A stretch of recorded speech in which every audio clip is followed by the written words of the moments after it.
회개는 믿음의 시작이자 신앙의 생명줄입니다. 회개는 단순히 잘못을 뉘우치는 것이 아니라 하나님께 돌아가는 일입니다. 그런데 많은 이들이 이 회개를 가볍게 여기고 때로는 미루기도 합니다. 죄는 여전히 마음속에 머물고 있는데도 회개는 하지 않은 채 살아가는 경우가 많습니다. 문제는 시간이 흐를수록 죄는 우리 안에 더 깊이 뿌리내리고 하나님과의 관계는 점점 멀어진다는 데 있습니다. 하나님은 우리가 회개하길 원하시지만 억지로 회개하게 하시지는 않습니다. 그래서 회개하지 않는 자에게는 반드시 영적 결과가 따르게 되어 있습니다. 그것은 단순한 불편이나 감정의 문제를 넘어서 생명과 구원에 영향을 주는 심각한 문제입니다. 오늘은 회개하지 않을 때 우리가 반드시 겪게 되는 영적 결과에 대해 살펴보려고 합니다.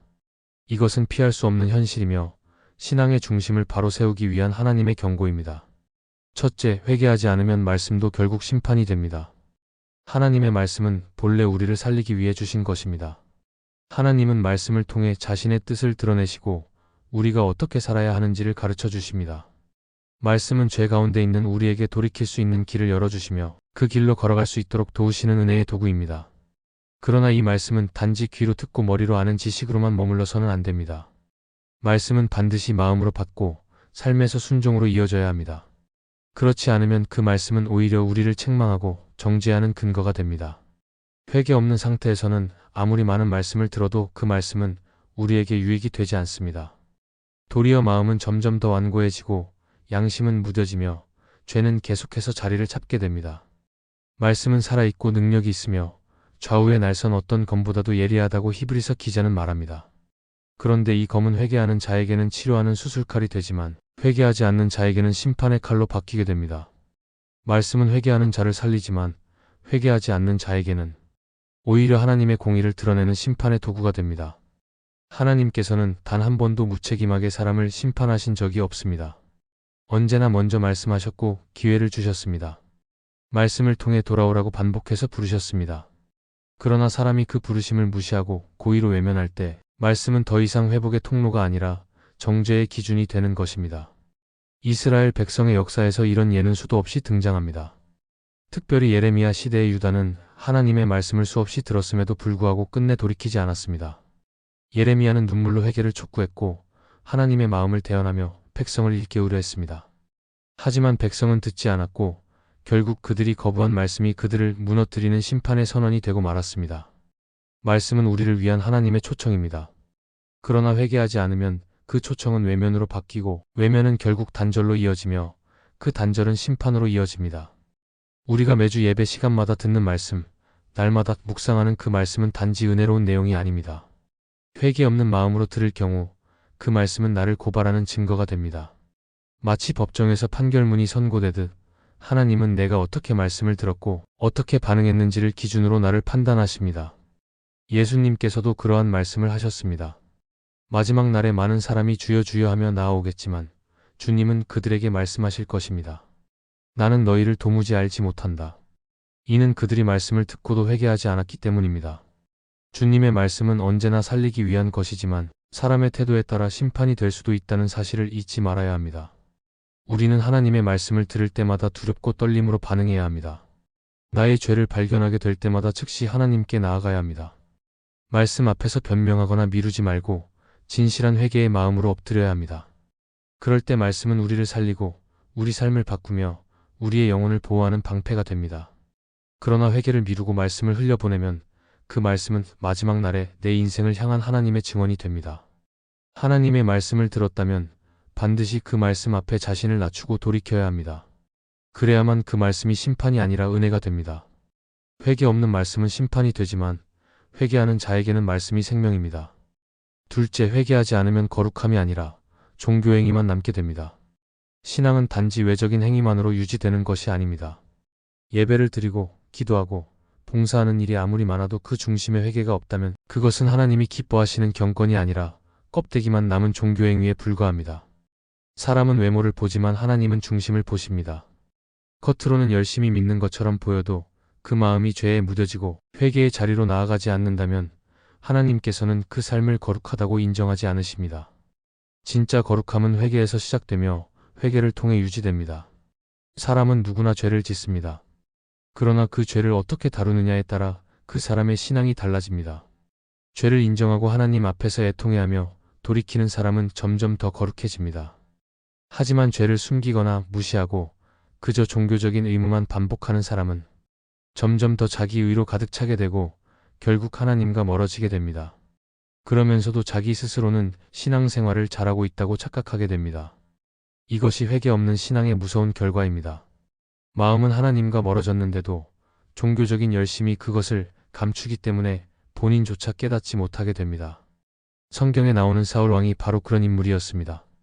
그는 왕으로 세움을 받고 하나님의 말씀을 들었지만 죄를 깨닫고도 회개하지 않았습니다. 하나님의 명령을 어긴 뒤에도 그는 겉으로는 제사를 드리고 하나님을 위한 행동이라 말하며 자신을 정당화했습니다. 그러나 하나님은 그의 중심을 보셨고 그 마음속에 진정한 회개가 없다는 사실을 분명히 아셨습니다. 사무엘이 그의 죄를 지적했을 때 사울은 사람 앞에서 체면을 지키는 데만 관심을 가졌습니다. 결국 하나님은 그를 버리시고 그의 자리에 다윗을 세우셨습니다. 사울은 끝까지 왕으로 있었지만 영적으로는 하나님의 영이 떠나버린 상태였습니다. 외적인 자리는 유지되었지만 속은 텅 빈 껍데기였던 것입니다. 이처럼 회개하지 않는 삶은 처음에는 아무 문제가 없는 것처럼 보일 수 있습니다. 예배를 드리고 기도를 하고 말씀도 읽기 때문입니다. 그러나 시간이 갈수록 그 안에는 하나님을 향한 진실함이 사라지고 인간적인 열심만 남게 됩니다. 찬양을 불러도 감격이 없고 기도를 해도 진심이 담기지 않으며 예배를 드려도 하나님과의 인격적인 만남이 사라지게 됩니다. 결국 신앙은 의무감으로 바뀌고 거룩함이 아닌 형식만 남게 됩니다. 하나님은 형식보다 마음을 원하십니다. 그리고 그 마음이 하나님께로 향하려면 반드시 회개가 있어야 합니다. 회개는 하나님의 임재 앞으로 나아가는 길입니다. 내가 얼마나 많이 봉사했는가 보다 내가 하나님 앞에서 얼마나 자주 무릎 꿇었는가가 더 중요합니다. 회개 없는 신앙은 마치 뿌리 없는 나무와 같습니다. 겉으로는 멀쩡해 보여도 결국에는 시들고 맙니다. 회개가 사라진 자리에는 자기의와 위선만 자리를 잡게 되고 그 상태로 오래 머물면 머물수록 영혼은 점점 메말라가게 됩니다. 그러므로 우리는 종교적인 행위보다 먼저 회개의 자리에 있어야 합니다. 예배를 드릴 때마다, 기도할 때마다, 찬양을 할 때마다 나의 죄를 하나님 앞에 내어놓아야 합니다. 회개하는 사람은 하나님을 기쁘시게 하지만 회개 없는 열심은 결국 하나님께서 기뻐하시지 않는 소음이 됩니다. 진정한 거룩함은 눈물과 고백이 있는 회개에서 자라납니다. 회개가 빠진 신앙은 아무리 화려해 보여도 그 속은 메마른 땅과 같습니다. 하나님은 오늘도 회개하는 자를 찾고 계십니다. 그 마음을 가진 자만이 진정한 거룩함의 길을 걸어갈 수 있습니다. 셋째, 회개하지 않으면 하나님이 주신 기회가 점점 줄어들게 됩니다. 하나님은 참으로 오래 참으시는 분이십니다. 죄를 지은 인간을 즉시 심판하지 않으시고 끝까지 기다려주십니다. 마음을 돌이키고 회개하면 언제든지 용서하시는 자비로운 아버지이십니다. 그러나 그 기다림은 무한하지 않습니다.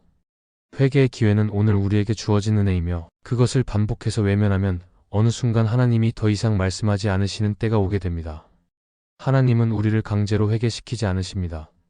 인격적으로 부르시고 말씀으로 권면하시며 양심으로 찔림을 주시지만 그 모든 부르심을 계속 거절하면 결국 하나님은 그 사람을 그대로 두십니다.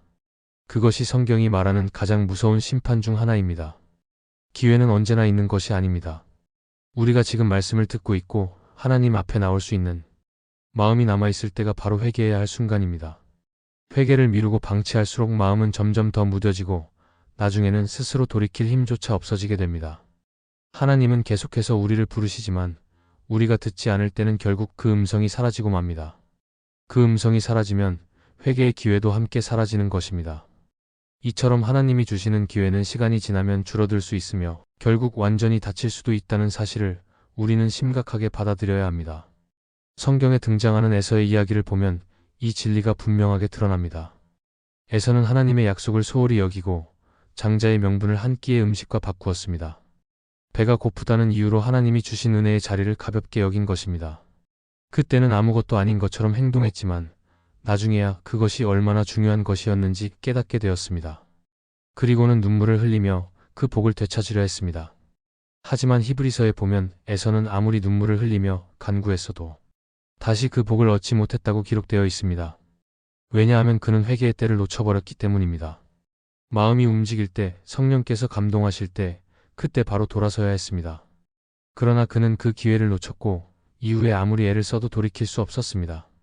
하나님은 우리에게 생각보다 더 많은 기회를 주십니다. 말씀을 통해, 기도를 통해, 사람들의 권면을 통해 수없이 기회를 주십니다. 하지만 사람이 그 모든 기회를 무시하고 죄에 안주하며 회개하지 않고 살아갈 때 하나님은 결국 기회를 거두십니다. 그리고 그때가 되면 아무리 회개하고 싶어도 마음이 움직이지 않고 아무리 다시 돌아가고 싶어도 길이 막혀 있게 됩니다. 회개의 기회는 영적으로 민감할 때 찾아오는 은혜의 시간입니다. 그 시간을 지나치면 회개하고 싶어도 할 수 없는 상태가 올 수 있습니다. 하나님이 주시는 기회는 한 번뿐이 아닐 수 있습니다. 하지만 끝까지 반복되지는 않습니다. 주님의 자비가 계속될 때 그때 순종하고 돌아서야 합니다. 지금 내 마음에 찔림이 있다면 그 자체가 은혜입니다. 지금 말씀을 통해 마음이 움직인다면 하나님이 여전히 나에게 기회를 주고 계신다는 증거입니다. 이 기회를 무겁게 받아들이고 결코 흘려보내지 말아야 합니다. 회개는 미룰 수 있는 선택이 아니라 지금 당장 해야 하는 결정입니다. 내일로 미루는 회개는 결국 기회를 놓치는 결과를 낳을 수 있습니다. 하나님은 지금 이 순간도 우리를 기다리고 계십니다. 그러나 그 기다림은 영원히 계속되지 않습니다. 그러므로 오늘 주시는 이 기회를 붙들고 하나님 앞에 겸손히 나아가야 합니다. 그것이 은혜를 지키는 길이고 생명을 얻는 유일한 길입니다. 넷째, 회개하지 않으면 죄의 무게를 느끼지 못해 무감각한 채 죽어가게 됩니다. 죄는 처음부터 사람을 무감각하게 만들지는 않습니다. 오히려 처음 죄를 지을 때는 양심이 찔리고 마음이 불편하고 두려움도 느낍니다. 하지만 회개하지 않은 채 그 죄를 계속 반복하면 어느 순간 그 죄가 더 이상 무겁게 느껴지지 않게 됩니다. 처음에는 울었던 자리에서 나중에는 웃게 되고 처음에는 숨기려 했던 죄가 점점 자연스럽게 여겨지게 됩니다. 이것이 죄의 무서운 속성입니다. 회개하지 않으면 죄에 익숙해지고 익숙해지면 무감각해지고 무감각해지면 결국은 영적으로 죽게 됩니다. 겉으로는 아무 문제가 없어 보여도 내면은 서서히 썩어가고 있는 것입니다. 이런 모습은 성경에서 삼손의 삶을 통해 잘 나타납니다. 하나님께서 특별히 구별하신 나실인으로 태어난 삼손은 하나님의 영이 함께했던 사람이었습니다. 그는 하나님의 능력으로 큰 일을 했고 블레셋을 여러 차례 무찔렀습니다. 그러나 그는 반복적으로 하나님의 말씀을 가볍게 여겼고 죄를 가볍게 넘겼습니다. 특히 들릴라와의 관계에서 그는 자신의 거룩함을 점점 더 무너뜨려 갔습니다. 그리고 결국 머리카락이 잘려나가는 순간 여호와께서 자기를 떠나신 것도 알지 못한 채 이전처럼 힘을 쓰려 했습니다. 그 장면은 매우 충격적입니다. 하나님이 떠나셨는데도 그는 그것조차 느끼지 못할 정도로 무감각해져 있었습니다. 왜 그렇게 되었을까요? 반복된 죄 가운데서도 회개하지 않았기 때문입니다. 그 결과 하나님의 임재는 떠났고 그는 결국 눈이 뽑힌 채 감옥에서 맷돌을 돌리는 신세가 되었습니다. 오늘날에도 많은 사람이 이러한 영적 무감각 속에서 살아갑니다. 죄를 지으면서도 아무런 부담을 느끼지 못하고 양심이 찔리지도 않고 오히려 그것이 당연한 삶처럼 느껴집니다. 그러나 그것은 하나님과의 관계가 멀어졌다는 위험한 신호입니다. 그리고 그 상태가 계속되면 결국 영적 생명은 말라버리고 아무리 큰 진리도 마음에 다가오지 않게 됩니다. 하나님은 마음이 깨어진 사람, 죄 앞에 애통하는 사람을 찾으십니다. 하지만 죄가 아무렇지 않게 느껴지는 상태는 회복이 매우 어려운 지경입니다. 죄는 그렇게 사람을 죽음으로 이끕니다. 서서히 조용히 그리고 완전히. 팀 켈러는 그의 책 기도에서 이런 말을 남겼습니다. 죄에 대한 회개를 멈춘 순간부터 우리는 하나님의 은혜에 대한 감격도 점점 사라진다. 회개는 단지 죄를 인정하는 것을 넘어 하나님의 은혜를 다시 느끼게 해주는 길입니다. 회개하지 않으면 죄가 익숙해지고 익숙해진 죄는 결국 은혜를 막습니다. 은혜를 느끼지 못하면 하나님과의 관계는 형식만 남게 됩니다. 결국 그렇게 신앙은 무너집니다. 회개 없는 삶은 감각이 사라진 삶입니다. 감각이 사라진 영혼은 하나님 앞에서 점점 죽어갑니다. 그러므로 우리는 죄 앞에 다시 예민해져야 합니다. 작은 죄라도 민감하게 반응하고 성령께서 내 마음을 찌르실 때 즉시 반응해야 합니다. 회개는 부끄러운 일이 아니라 살아있다는 증거입니다. 죄의 무게를 느낄 수 있다는 것은 아직 양심이 살아있다는 뜻입니다. 하나님은 무거운 죄를 짊어진 사람보다 죄의 무게를 느끼고 엎드리는 사람을 더 기뻐하십니다. 회개는 우리를 살리는 길입니다. 감각을 되찾는 길이며 다시 하나님의 은혜 안으로 들어가는 문입니다. 지금 나에게 죄가 아무렇지 않게 느껴진다면 그것이야말로 가장 위험한 상태임을 기억해야 합니다. 그리고 그 자리에서 무릎 꿇고 돌이켜야 합니다. 그래야 다시 살아납니다. 하나님은 우리에게 회개하라고 말씀하십니다. 그것은 정죄하려는 것이 아니라 살리기 위함입니다. 회개는 우리를 억누르는 무거운 짐이 아니라 하나님께 나아가는 은혜의 문입니다. 회개하지 않으면 말씀도 심판이 되고 신앙은 껍데기만 남게 되며 주어진 기회도 사라지고 죄에 무뎌진 채 영적으로 죽어가게 됩니다. 이 네 가지는 모두 실제로 일어나는 영적 결과입니다. 무섭고 분명하며 결코 피할 수 없는 현실입니다. 그러므로 지금이 바로 돌이킬 때입니다. 지금 마음에 찔림이 느껴진다면 그것은 하나님의 부르심입니다. 지금 이 순간 회개의 자리로 나아갈 수 있다면 하나님은 반드시 우리를 다시 일으키시고 회복시키실 것입니다. 하나님은 상한 심령을 멸시하지 않으십니다. 지금 우리가 그 앞에 나아가 무릎 꿇고 정직하게 고백한다면 그 순간이 바로 새롭게 시작되는 은혜의 시작점이 될 것입니다. 하나님은 회개하는 자를 외면하지 않으십니다. 지금도 우리를 기다리고 계십니다. 그 기다림이 헛되지 않도록 오늘 주신 이 말씀 앞에 마음을 열고 머뭇거리지 말고 즉시 반응하는 우리가 되기를 바랍니다. 회개는 생명을 향한 문이며 하나님과 다시 동행하는 첫걸음입니다. 오늘 그 걸음을 내딛기 바랍니다. 이 말씀이 마음의 은혜가 되셨다면 좋아요와 구독으로 함께 해주세요. 그리고 댓글에 아멘이라고 남겨주시면 하나님의 은혜가 더 많은 사람들에게 전해질 것입니다. 여러분의 삶 위에 하나님의 은혜가 언제나 함께 하시기를 바랍니다. 감사합니다.